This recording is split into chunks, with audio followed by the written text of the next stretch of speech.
हमारे family kitchen में आप सबको वेलकम करती हूँ। मैं हूँ आप लोग की लिटिल शेफ फरीन। तो आज मैं एक और ब्लॉग के साथ आई हूँ। जैसे कि मैंने अपने फर्स्ट ब्लॉग में कहा था, यानी कि मैं कोल्ड कुकिंग शेफ हूँ, पर उसमें मैंने कुकिंग की थी और इसमें हम लोग करेंगे कोल्ड कुकिंग। आज मैं आप लोग के पास 2 रेसिपीज़ और एक छोटी सी टिप लाई हूँ। तो अगर आप लोग टिप जानना चाहते हैं तो बहुत अच्छी टिप है, watch till and don't go anywhere, ठीक है। अब आपने अफ्तारी वगैरह में देखो भी रूह अफ़ज़ा बनता है, टैंग बनता है, वो बिल्कुल भी सेहतमंद नहीं होते हैं। इनफैक्ट उससे जो चीनी होती है ना, वो आपका लिवर ख़राब कर सकती है या उसको पी के पेट भर जाता है। लेकिन जो मैं आप लोगों के पास ड्रिंक लेकर आई हूँ वो ऐसी है, वो फ़ायदा बख्श। आप पूरे दिन की रोज़े की थकावट, दुखन वगैरह, तो अगर आप जब थक जाते हैं पूरी तरह, आप इस ड्रिंक को पिएंगे, यू कैन नॉट बिलीव कि आप इतनी एनर्जाई के पास। तो सबसे पहले हम लोग बनाएंगे गुड़ का शरबत। वो ड्रिंक है गुड़ का शरबत। गुड़ के शरबत के लिए मैंने अपना पानी लिया है, 300 ml पानी लिया मैंने इसमें, ठीक है। इसमें मैं एक छोटा सा ना, इतना छोटा गुड़ का टुकड़ा डाल दूँगी इस पानी में ऐसे, और हम इसको 3 घंटे के लिए छोड़ देंगे। हमने इसको 3 घंटे भिगोना है। 3 घंटे भिगोने से पहले हमने इसमें हाफ लेमन डालना है। इसमें सीडलेस जो पोर्शन होता है मैं निचोड़ दूँगी ऐसे, देखें। तो ये बहुत ही अच्छा बन जाएगा। देखें इसमें से रंग आना शुरू हो गया इसका।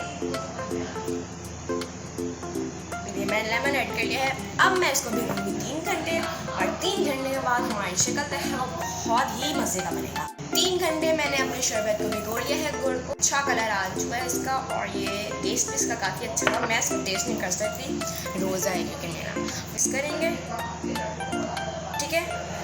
इसको साइड पे करेंगे। लेमन का स्लाइस ऐड करना है हमने, इससे लेमन कट कर लेंगे हम लोग, ठीक है।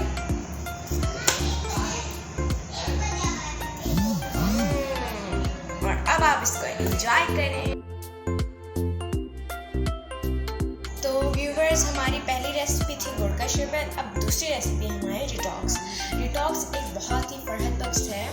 आप क्या कहते हैं, आप पूरा महीना डिटॉक्स पिएं और फिर एंड में bye bye to the partner. आपको पार्टनर जाने की जरूरत नहीं पड़ेगी।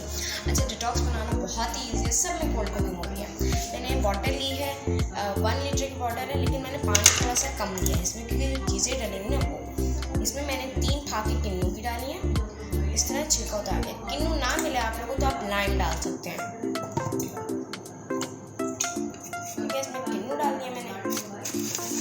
इसमें एप्पल छिलके समेत 1, 2, ठीक है।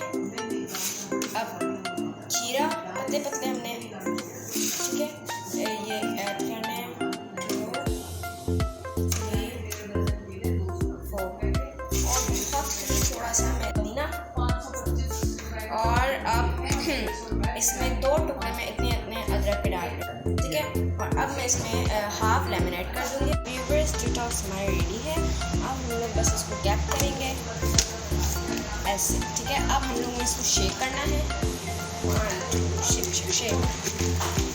तो इसमें शेक कर लिया। अच्छा, इसमें हमारे पास बहुत सारे, इसमें हमने क्यूकम्बर डाले यानी खीरा, उसमें विटामिन K2 है। एप्पल हमने पील करके नहीं डाला, क्योंकि एप्पल के अंदर एप्पल आयरन रिच है, और उसके जो पील है यानी उसका जो छिलका है उसमें क्या कहते हैं, प्रोटीन है।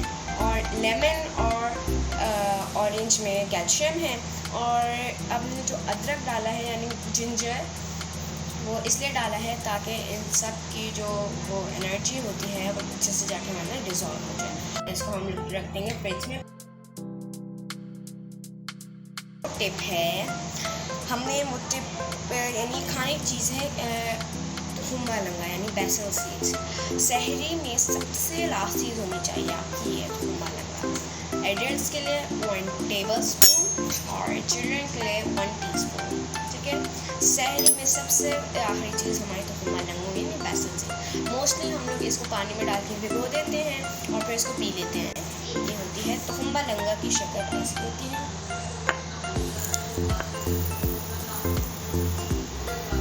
ठीक है। तो ये पीने के बाद हमने एक पानी ग्लास पीना और हमें सिर्फ साइलेंस से ना कुछ नहीं, ठीक है। ये तुफुम्बा लंगा जब हमारे स्टमक में जाके घुलेगा तो हमें एसिडिटी होती है, तो उससे ज़्यादा प्यास नहीं लगेगी हमें और गर्मी नहीं लगेगी।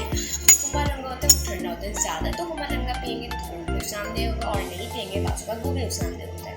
तो हुमा लंगा ख़ासतौर पर उन लोगों के लिए होता है जो कि बाहर जाते हैं, यूनिवर्सिटीज़ या स्कूल में पढ़ाते हैं, उनके लिए बहुत ज़्यादा ज़रूरी है। फिर जो एसिडिटी होती है उससे हमें प्यास लगती है, और तो हुमा लंगा वो प्यास नहीं लगने देता। तो तभी तो हम कहते हैं कि तो हुमा लंगा हमारा मेन सोर्स होता है रमज़ान में। तो व्यूवर्स, इसी टिप के साथ मेरा ब्लॉग एंड होता है। आप अपने लिटिल शेफ के चैनल को लाइक करें, सब्सक्राइब करें, शेयर करें। इंशाल्लाह हम लोग मिलते हैं नेक्स्ट ब्लॉग में।